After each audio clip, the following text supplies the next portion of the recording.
سوپ رستورانتی لیزه مریم هم میخوای در خانه آماده کنی؟ بسیار در وقت کم.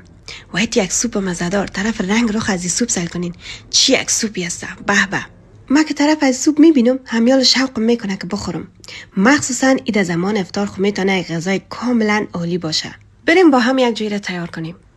روغن داغ میکنیم و گوشت سینی مرغ دو اضافه میکنیم و وقتی رنگش تغییر داد ما اینجا یک قاشق سیر و زنجبیلی که با هم میکسر کرده بودیم اون را اضافه میکنیم.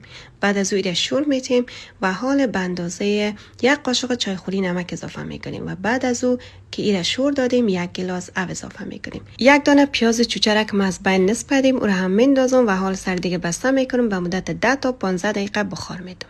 خب حال تمام گوشتا را از امو آب مرغ بیرون میکنم.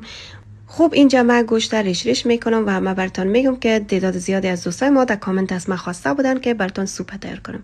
خدا کنه که بیننده باشین.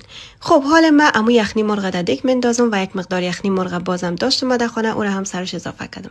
اینجا هم سینی مرغ اضافه میکنم دوستای نازنین دوباره در دیگ و همچنان سبزیجات که زردک، جواری و همچنان مرچ شیرین سرخ اضافه میکنم. این مرچ تند است، مرچ سبز و حالی ایره شور میدم. عزیزای دل شما میتونین که سوپتانه اگه خواستین مرچ اضافه نکنین که زیاد تند نشه از پیشتون. حالی هم ایره به مدت 15 دقیقه جوش میتم. شما ببینین که چی رقم شده. یک قاشق مرچ سیاه اضافه کردم، سویا ساس اضافه کردم و حالی هم چیلی ساس اضافه کردم که هم مزه شه و هم رنگش هم مقبول میکنه. حالا به اندازه 4 قاشق نشای سره که در آب حل کرده بودم این اضافه کردم. شورش میتم. شما ببینین که چی رقم خود سفت میکنه. یک عدد تخم مرغ خوب با هم دیگه میکس و مخلوط کرده بودم اون هم دایش اضافه میکنم. این هم از سوپ ما. دوستای نازنین سوپ ما تقریبا تیار است. حالا یک مقدار گشنیز زریزه کردیم اون هم اضافه میکنم. اگه به همین روش شما هم آماده کنین مطمئن باشین که یک از سوپای خوشمزه که دلیسی مریم در رستورانتا نوش جان میکردین همون میشه.